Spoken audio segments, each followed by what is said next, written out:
Welcome to Stop Overthinking, the podcast for overthinkers, people pleasers, and perfectionists who want to feel calm and confident enough to handle whatever life sends your way.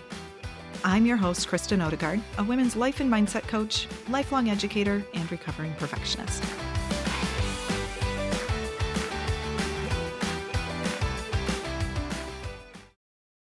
Welcome back to the Stop Overthinking podcast. I have a guest with us today. We're going to be talking about perfectionism, and I'm happy to introduce Erica Curry. She's a former college athlete and a current licensed therapist from Long Beach, California.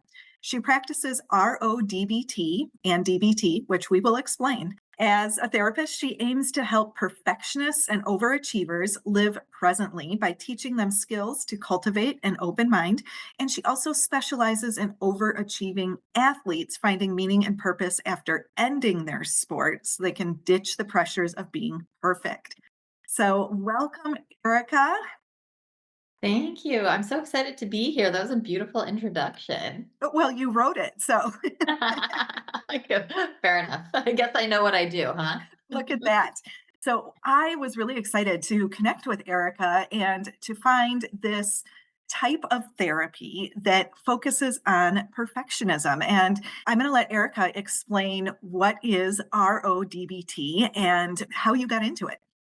Yeah, so RO-DBT stands for Radically Open Dialectical Behavioral Therapy, and it comes from dialectical behavioral therapy. So, what radically open dialectical behavioral therapy aims to do is it aims to treat issues of perfectionism, treatment resistant anxiety, chronic depression, OCD, autism, among a couple other disorders. And I think what drew me the most to it was the perfectionism and the treatment resistant anxiety, because I am someone who would say I'm a perfectionist, and my anxiety has had a lovely way of ruling many parts of my life throughout my life. So, really about helping to find balance and flexibility, how to maintain an open mind. And a lot of that, and like when I say having an open mind, it means things like being open to feedback, especially, and being able to adjust and adapt more easily when changes come our way. So that's kind of the quick and dirty of it, Yeah. if I were to describe what RODBT is. And I was actually so impressed, Kristen, that you had like slightly heard of RODBT before. I was like, how cool. Yes. So the deep dive into perfectionism and all of the things that come along with it. So Yeah, it's hitting the let's corners of the world we want it to. It's awesome. Right. So let's start there, just in terms of being a perfectionist. And I know it can look different for different people, but what are some of the core elements that perfectionists face? What I can do is really speak to my own experience as a Sure. perfectionist, and then tie in the different research-based things from Radically Open DBT to help us describe that. So, a lot of things for myself, I know I'm rigid and rule governed. There's kind of this saying within athletics, like, go big or go home, like we never quit. And to me, I took that to heart. I was very fixed on that. That was rigid. So that's one state of mind, is being fixed minded. And so, like, for me, I can literally give you a story for just how fixed this was in my mind. So it literally came down to, you're at our conference championship. One would think that they would be forced into flexibility after they break both of their hands. But I was literally of the mentality, I do not quit, go hard or go home. Like, we're here to win. That's the job. I will get the job done. So it's not like that is a bad thing. It's just definitely not helpful in every setting. And a setting in which you have broken your hands, not helpful, because to this day, I mean, it's been and actually 10 years now. My hands will still hurt time to time. So I'd say not very helpful to apply that fixed minded approach in that situation. And there's going to be times where it actually is very helpful, because issues of being a perfectionist, or what we also call over controlled, is they do have a time and place, because that's how we achieve great things in society, like going to the moon, building great bridges. We need to be detail oriented and hyper focused and being able to get a job done. And so it's not about like getting rid of all issues of perfectionism. It's about being able to dynamically apply them where it's needed. So that's one type of mindset. And then on the other side, we have fatalistic mind. And what that looks like, it's kind of like giving up, giving in, waving the white flag. And these two states of mind can kind of flip flop or coincide with each other. And when it comes to fatalistic mind, like what I can think of is there would be times at practice where if things weren't going my way, I would just be like, you know what, today's not the day. So I'm not going to finish this out at all. I might as well just say, well, it's a wash of a day. So who cares? And this can, for some athletes, like, and people in general, because we can apply this to things like work performance, any type of performance that we have going on where it's like if it's not going the way you want it to go, you just say, "Well, screw it. What's the point if it's not going the way I want it to go?" It's like, "Meh, white flag time." So that's the two opposing states of mind. So that's the general conception. And then when we bring them together, and what we really aim to cultivate is a flexible mind. This is where things like having an open mind reside and being able to be flexible and adaptable. So, what that means is we want to learn how to be kind to our fixed mind and how to learn from our fatalistic mind. And we really get into, because I could chat here for like 3 hours and tell you exactly all the steps we do for that. It is quite lengthy, but we basically are trying to learn how to use kindness with ourselves so that we can learn and be able to self-soothe so we're not in our threat system all the Yes. time. And I know many of the listeners can resonate with this sort of thing, and I certainly do as well, taking it beyond the athletics. And I was a college cheerleader, and by the time I was done, and my orthopedist was like, "Your ACLs are like strings, and Yeah. if you want to be able to walk when you're 40, you need to stop." So, totally get that. And it certainly carried over into other parts of my life then, because then it was grades and then the rigid mindset, then too, even into relationships and all of the this is the way it should be and body image and so many of those pieces. I love that you just brought up like the way things should be. I think one of my favorite questions in RO-DBT, because we use a lot of playfulness and teasing as a way to learn how to loosen up and not take life so seriously. And I remember I was working with it with my team, and I was just like, oh, so this should be like that. And one of the other therapists just goes, says who? Who's making up these rules? And I was like, oh, good point. So I love that you said that because that's such Yeah. a great example that it's like, yeah, like says who? Mhm. And the fatalistic mind, I mean, I know that I flip-flop back and forth, and I did an episode not too long ago about, risk tolerance and frustration tolerance because it came up to my attention that I was also feeding this into my children because they didn't ever see me fail or struggle because those are things I just didn't do. And I certainly didn't want people to see it, even my kids. And so they were growing up kind of with some of these tendencies as well. And it's like, oh crap, I got to do a much better job modeling some of this too. That's so interesting because even when it comes to failure, again, it's like that in itself can be so rigid and rule governed. It's like, well, failure based on whose definition? And again, Mhm. that's it can come from such a fixed state of mind that then shoots us off into fatalistic thinking of just like, well, then whatever. So Right. yeah, that's so interesting. So when people have a fixed mind or the fatalistic mind that they're coming in, I know that those thoughts and beliefs are really deeply ingrained.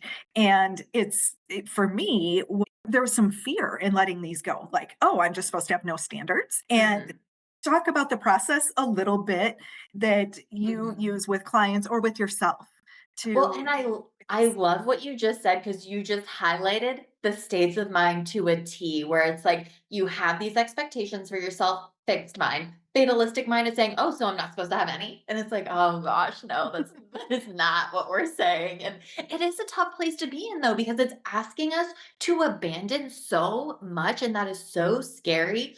The first place that we start is actually teaching people how to activate what we call the social safety system, which is basically how to soothe your fight, flight, or freeze response. Because if we are swept up, cortisol is pumping, and we're feeling all those stress hormones, nobody's open to changing or hearing feedback or hearing what could be done differently to lead a more fulfilling, filled, open minded life. So, where we really start is how do you activate the social safety system, and a way that we go about doing that. I'll go ahead and tell you the classic RO-DBT skill is it's called big 3 plus 1. So you literally lean back in your seat, take a deep breath, you do an eyebrow wag, which I can tell you a little bit more about why we do, and you do a closed mouth smile, and you just breathe.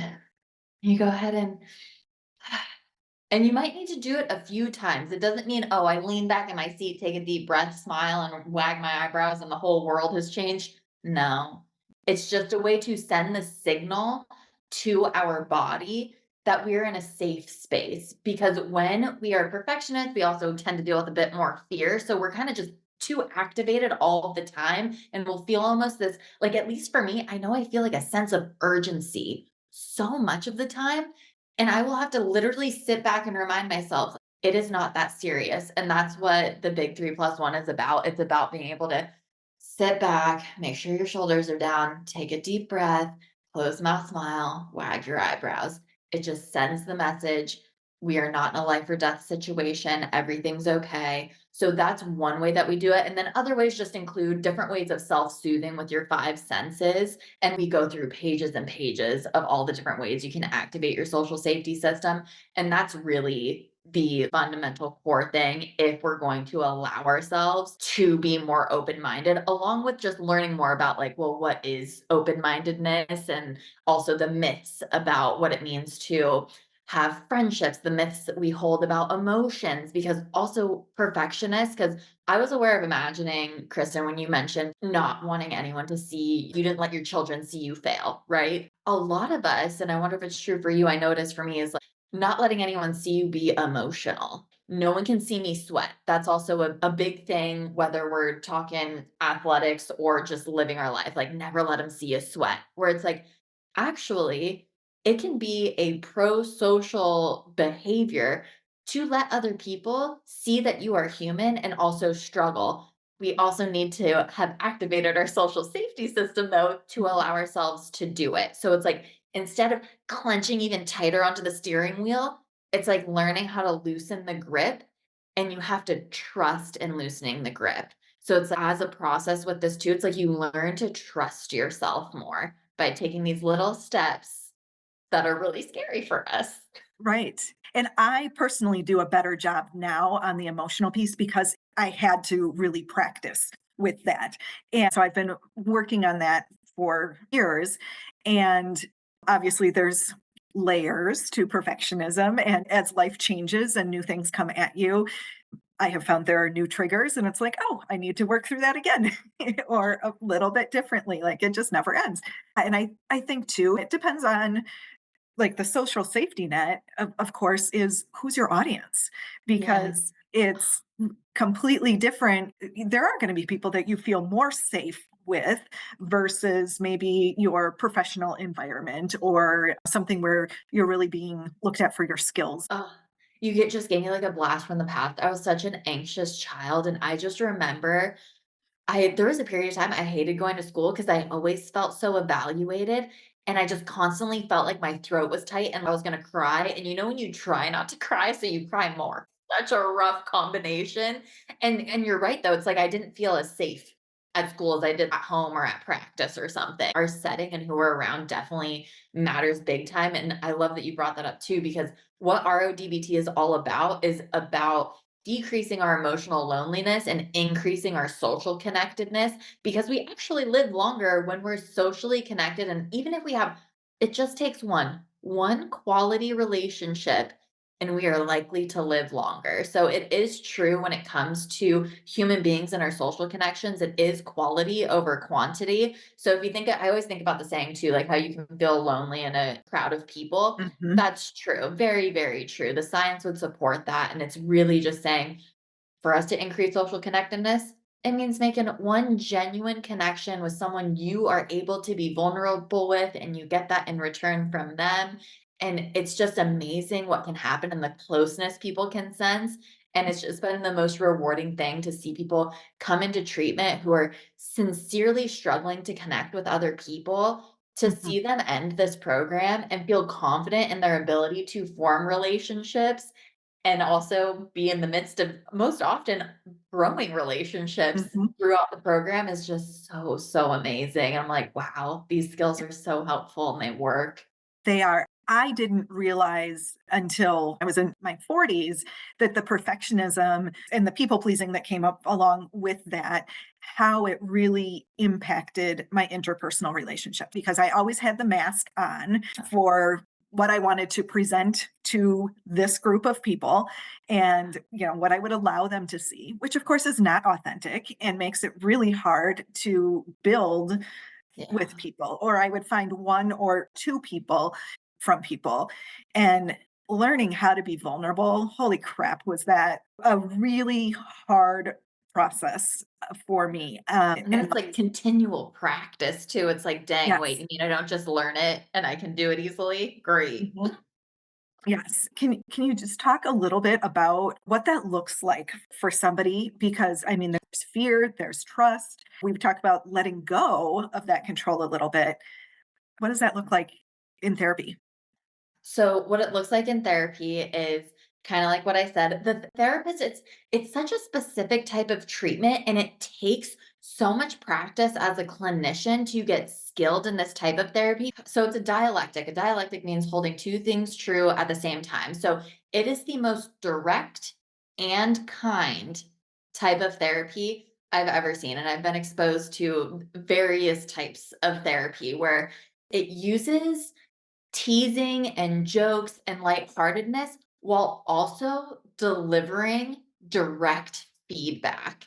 Because the way that we structure treatment is identifying what someone's valued goals are. And oftentimes it's something around social connectedness or like building friendships. Because I can even take your example. If you're wanting to make connections at work and you know that you're being super professional, which by the way, I can validate because I can almost guarantee you got reinforced and really praised for your professional outlook and putting on that mask at work. So no wonder you didn't know. That's what makes this hard because being a perfectionist is usually reinforced over and over again.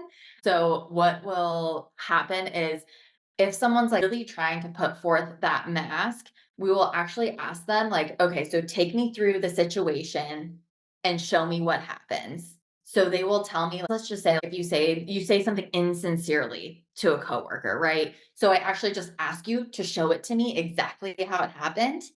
And then we switch. And I say it the same exact way to you.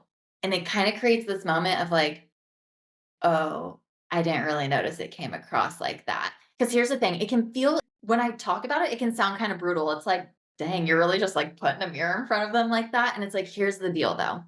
People are walking in to an RO-DBT therapist, any therapist office really, to change. We want you to change. We want all of our clients to get the results that they want, even if that means that we have to deliver the difficult feedback. And oftentimes that difficult feedback is like, hey, you are coming off a little abrasive or cold or whatever it is. And we don't even have to say that though, because that's hard to say. Where it's like, if I just show you, you know what I mean. And then from there, we get more into different interventions and how do you activate the social safety system and use other skills to then help you speak more vulnerably and authentically to the person you want to connect with.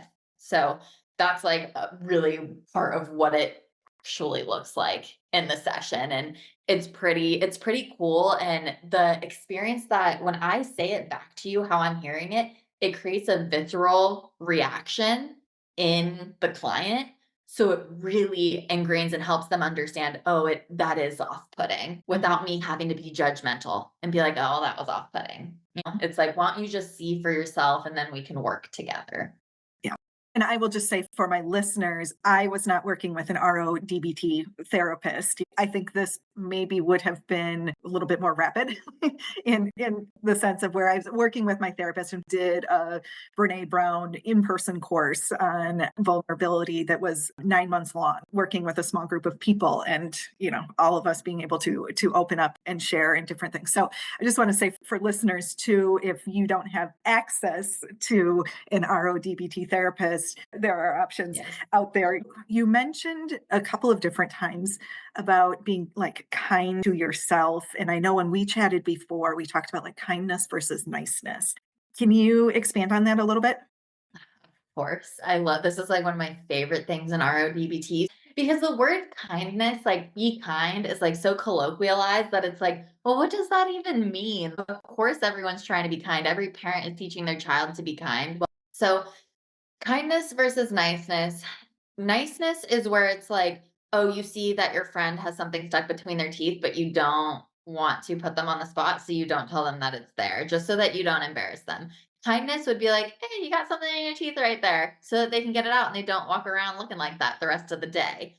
So, to describe it a bit more, when we are practicing kindness, it means that we are holding ourselves to our own valued goals as well as our close others. So that means, and I do have an exact example because this came up this last week in some of my work. So I had a client who was trying really hard not to contact an ex partner because it was not a helpful relationship.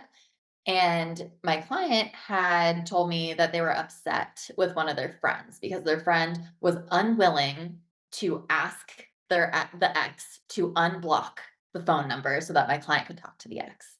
And they were just so up in arms about this, and I had to sit back and say, "And I'm so confused right now because my understanding is you wanna make sure you can't contact your ex, so wasn't your friend actually being so kind to you in that moment?"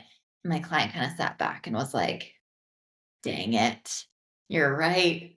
They were being kind. That's a good friend." I was like, "I think so." That would be an example. It's kinda like our friends holding us to our own values Mhm. because they want what's best for us, and then in turn, we do that for our close friends or close others as well. And your example just highlighted for me too, when working through that over control or the perfectionistic thinking that is so rigid because it exists in your mind only as like, this is the only option. You don't even see this other perspective. And that's what you're doing by essentially saying that you're kind. And when you have the expansion and are able to see things with the and sort of Yeah.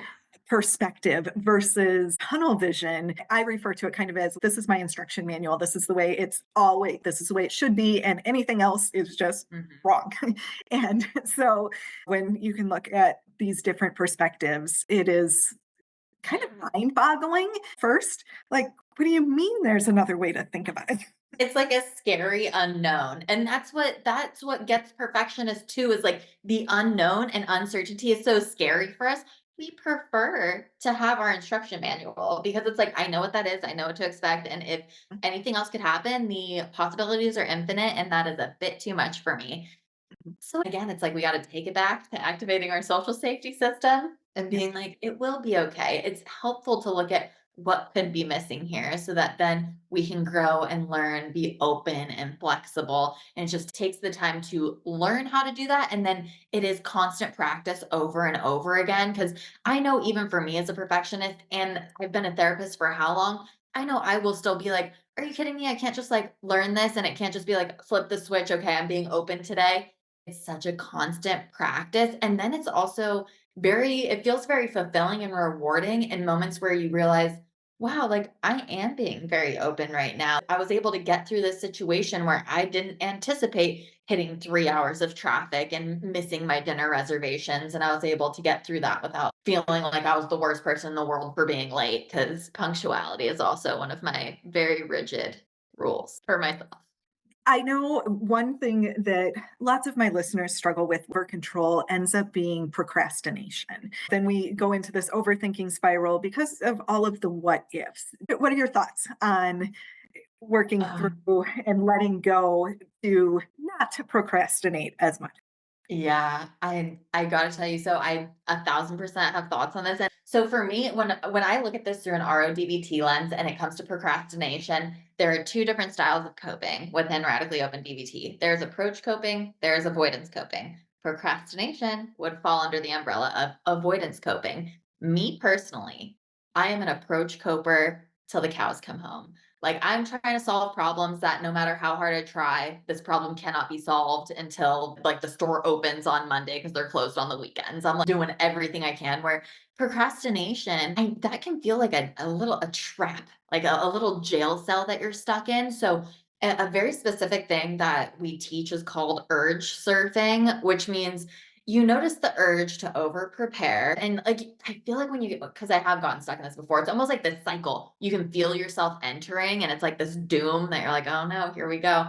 And it's actually teaching how to surf the urge of over preparing. That means you do what is necessary to showcase that you know what you're doing and you're ready for this, and you surf the urge of going any further. So that means, like, for our episode today, you and I, as perfectionists, we probably could have hung out for 2 hours, right? And been like, let's get every little detail right. Let's have our bullet points. No, that's not going to help us have a flowing conversation. So it's really just making sure you have the gist of things. And when it comes down to it, again, it's part of building trust with yourself so that you continue to grow. So, and urge surfing is really tough. It basically means that you go ahead and do what you need to do. And it just takes time over time of noticing that you're about to go into the cycle. And there's different things in RODBT, like phone coaching, that some therapists do offer. Not every therapist will offer it, but it's like when you notice you have that urge to over prepare that will spin you into procrastination, you can call up your therapist and be like, hey, I'm really trying to use this skill. Here's how it's going. Is there anything I can do to make sure I'm really effectively doing this?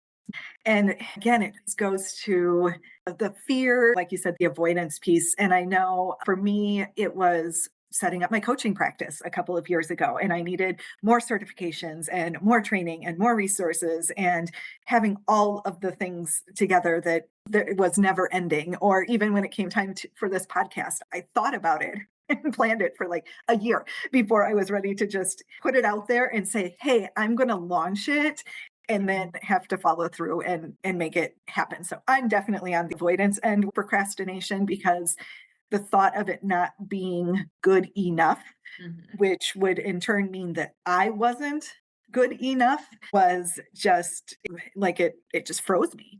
Yeah, too scary. Mhm, Too scary. That makes so much sense. And what is tough is our fear only grows over time in that way, that it's even like having that skill to be mindful of how fearful we are. Because we have emotions, we are not our emotions. And it's like being able to create that separation with a mindfulness practice, with something like just being able to say, like, I'm aware of the emotion of fear right now, or I'm aware of the emotion of shame right now. It's so that it almost is like Velcro, where you have your person, yourself, and the emotion that you are experiencing. mhm. And that's so helpful to create a degree of separation, to understand that you still have autonomy over making the choices that are going to be in line with your own valued goals and what you're trying to accomplish. And it, again, it's like something else that takes practice to, because when we get that sense of urgency, it does feel like we are fear itself. It's so hard. And it's like, all right, back to activating our social safety system and trying to bring it down a little bit so that I can remember that I'm not my emotions.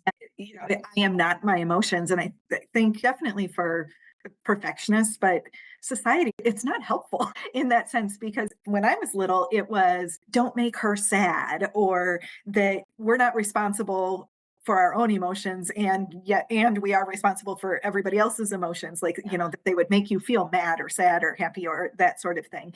I talk about that a lot too, is just Yeah. owning your feelings, but yet you're not. you're Yeah, well, very good po that's another dialectic, right? It's like you're not your emotions, and they are delivering a message that we do need to pay attention to. They are important, they're not there for no reason. they actually have kept us alive this far. So they're a very important part of our existence. And it's just that balance, again, of being flexible, of understanding I'm not my emotion. And what is sadness trying to tell me? What is fear trying to tell me? What is shame trying to tell me? What is guilt? All of those things. So it is, and yeah, you dipped into like the people pleasing with like, oh, I don't want to make anyone else sad. Like we have any power over that at the end of the day, because we could have the best of intentions and someone could take things the wrong way. And it's like, oh, snap. I didn't mean that. Like we can't have all the control when it comes down to it. Mhm. But when you want all the control, it seems like you should. Right? Be able to manipulate people the way we want them to behave. And then it's so frustrating when they don't cooperate. True. I have loved this conversation. It has just been refreshing for me to have this conversation, but I know that there are so many others that can see themselves in parts of this and to know that they're not alone and there are ways to let go of some of those control tendencies. Just to close, do you have any other tips about just letting go of some of that control? I would say, honestly, like take a deep breath and remember your eyebrow wags. They do Yes. actually really help. It actually sends the message to our brain that we can relax and it's not too serious. And it actually signals to other people that we're friendly. So that's good. But really Mhm. it's like taking a deep breath, wag those eyebrows, and carry on. Like everything will be okay. Again, it has been great to have this conversation. If people would like to learn more about you and the work that you do, where can they find that? I can be found on Instagram and TikTok at Erica Curry, LMFT. And then I also have my own podcast with a co host who's also a licensed therapist. And it is about RO-DBT and perfectionism when it comes to eating disorder and athletics. So, and that's Bend Don't Break, Living Flexibly, and it's on Spotify. I will link those resources in the show notes as well. So, thank you so much for joining us today on the Stop Overthinking.